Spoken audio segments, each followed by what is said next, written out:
ಧಾರ್ಮಿಕ ಕೇಂದ್ರಗಳಲ್ಲಿ ಆಚರಿಸಲ್ಪಡುವ ಉರೂಸ್ ಕಾರ್ಯಕ್ರಮಗಳಿಂದ ಸಮಾಜದಲ್ಲಿ ಶಾಂತಿ ಸಾಮರಸ್ಯ ನೆಲೆಸಲು ಸಾಧ್ಯ ಅಂತ ಮುಖ್ಯಮಂತ್ರಿಗಳ ಕಾನೂನು ಸಲಹೆಗಾರರು ಹಾಗೂ ವಿರಾಜಪೇಟೆ ಶಾಸಕರಾದ ಎಸ್ ಪೊನ್ನಣ್ಣ ಹೇಳಿದ್ದಾರೆ.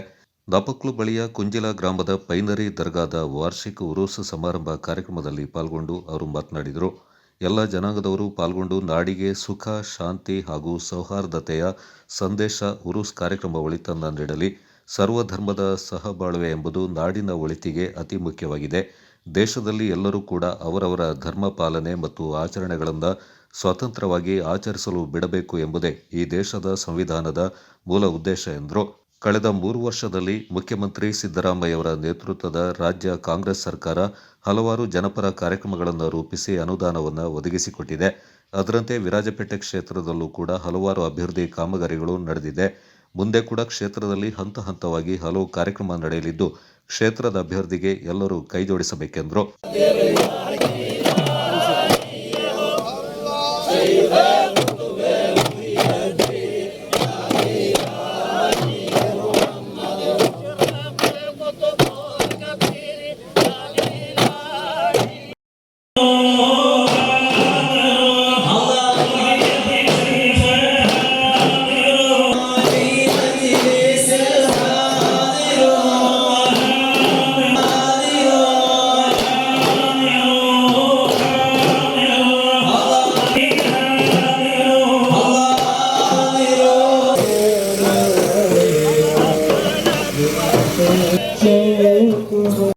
ಇವತ್ತು ಧಾರ್ಮಿಕವಾದಂಥ ವಿಚಾರಗಳಿದೆ, ಅವರೆಲ್ಲ ಕೂಡ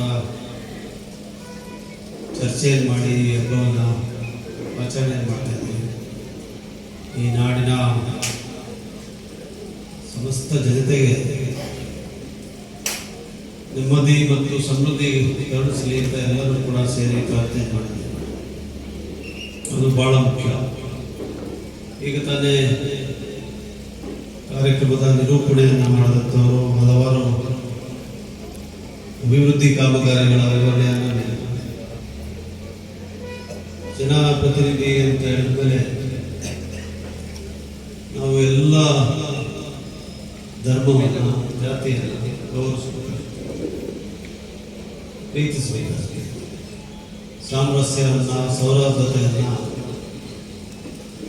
ಕಾಪಾಡಬೇಕು, ನಿರ್ಮಾಣ ಮಾಡಬೇಕು ಮತ್ತು ಶಾಂತಿಯುತವಾದಂಥ ಸಮಾಜ ಕಟ್ಟಬೇಕಾಗ್ತದೆ. ಆ ನಿಟ್ಟಿನಲ್ಲಿ ಕಳೆದ 3 ವರ್ಷಗಳಿಂದ ಎಲ್ಲ ಧರ್ಮದ, ಎಲ್ಲ ಜಾತಿ ಜನಾಂಗದ ಅಭಿವೃದ್ಧಿಗೋಸ್ಕರ, ಏಳಿಗೆಗೋಸ್ಕರ ಕರ್ನಾಟಕ ರಾಜ್ಯದಲ್ಲಿ ಇರುವಂಥ ಮಾನ್ಯ ಸಿದ್ದರಾಮಯ್ಯನವರ ನೇತೃತ್ವದ ಕಾಂಗ್ರೆಸ್ ಸರ್ಕಾರ ಬಹಳ ಉತ್ತಮವಾಗಿ ಕಾರ್ಯವನ್ನು ನಿರ್ವಹಿಸಿದೆ. ಪೇರೋಡ್ ಅಬ್ದುಲ್ ರೆಹಮಾನ್ ಸಕಾಫಿ ಮಾತನಾಡಿ, ಕುಂಜಿಲ ಉರೂಸ್ ಸಮಾರಂಭ ಸೌಹಾರ್ದತೆಗೆ ಸಾಕ್ಷಿಯಾಗಿದೆ ಎಂದರು. ಎಲ್ಲ ಜಾತಿ ಧರ್ಮದವರು ಪರಸ್ಪರ ಉಪಕಾರ ಮಾಡಬೇಕೇ ಹೊರತು ಉಪದ್ರವನ್ನ ಮಾಡಬಾರದೆಂದರು. ഇന്ത്യ രാജ്യമടക്കമുള്ള എല്ലാ രാജ്യങ്ങളിലും യുദ്ധക്കെടുതി അനുഭവിക്കുകയാണ്. എന്തിനാണ് ഈ യുദ്ധം? ആർക്കു വേണ്ടിയാണ് ഈ യുദ്ധം? എന്തിനു വേണ്ടിയാണ് ഈ യുദ്ധം എന്ന് ചോദിച്ചാൽ അതിന് പ്രത്യേക മറുപടിയൊന്നും യുദ്ധം പറയാനില്ല. ആരെ രക്ഷപ്പെടുത്താനാണ്? ആർക്ക് രക്ഷ കിട്ടാനാണ്? അതിനൊന്നും പ്രത്യേകമായ മറുപടിയൊന്നും പറയാനില്ല. പക്ഷേ അതിൻ്റെ പേരിൽ എത്രയെത്ര തൊഴിലാളികളുടെ തൊഴിലാണ് നഷ്ടപ്പെട്ടു പോകുന്നത്, എത്രയെത്ര വീടുകളാണ് പട്ടിണി കിടക്കുന്നത്, എത്രയെത്ര ഹോട്ടലുകളാണ് പൂട്ടിപ്പോയത്. അങ്ങനെ തുടങ്ങിയിട്ട് അതിൻ്റെ ഭവിഷ്യത്തുകൾ എണ്ണുമ്പോൾ എത്ര എന്നുള്ളത് അതൊരു നാട്ടിലും 2 നാട്ടിലുമാണ്. ലോകം മുഴുക്കെയുള്ള ജനങ്ങൾ അതിൻ്റെ കെടുതി അനുഭവിക്കുകയാണ്. അല്ലാഹു ആ യുദ്ധക്കെടുതിയിൽ നിന്ന് സമൂഹത്തെ മുഴുവൻ രക്ഷപ്പെടുത്തുമാറാകും. ഞാൻ ആരെയും ആക്ഷേപിക്കാൻ വേണ്ടിയോ പക്ഷം ചേരാൻ വേണ്ടിയോ അല്ല സംസാരിക്കുന്നത്. മനുഷ്യന് എന്തുകൊണ്ട് സമാധാനത്തോടുകൂടെ ജീവിച്ചുകൂടാ? എന്തുകൊണ്ട് പരസ്പരം സഹകരിച്ച് ജീവിച്ചുകൂടാ?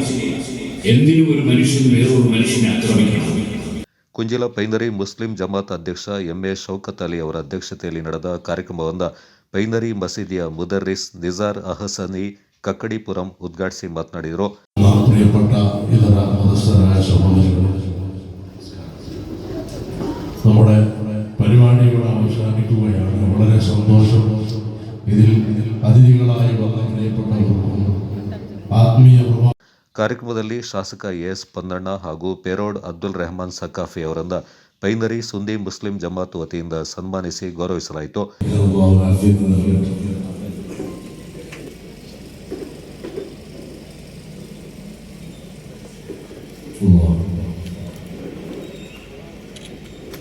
എല്ലാവരും ലഭിക്കണം. പ്രിയപ്പെട്ട ಹುಸೈನರ್ ಹಾಜಿ, ಕೆಪಿಸಿಸಿ ಸದಸ್ಯ ಯಾಕೂಬ್, ಕೆಡಿಪಿ ಸದಸ್ಯರಾದ ಬಾಚಮಂಡಲ್ ಅವ್ವಾಚಿಂಡಪ್ಪ, ಎಂಎಚ್ ಅಬ್ದುಲ್ ರೆಹಮಾನ್, ಕೆಎಂಜೆ ಕೊಡಗು ಜಿಲ್ಲಾ ಪ್ರಧಾನ ಕಾರ್ಯದರ್ಶಿ ಮೊಹಮ್ಮದ್ ಹಾಜಿ ಮತ್ತಿತರ ಪ್ರಮುಖರು ಪಾಲ್ಗೊಂಡಿದ್ದರು. Kodagu channel news, Zakariya ನಾಪುಕ್ಲೋ.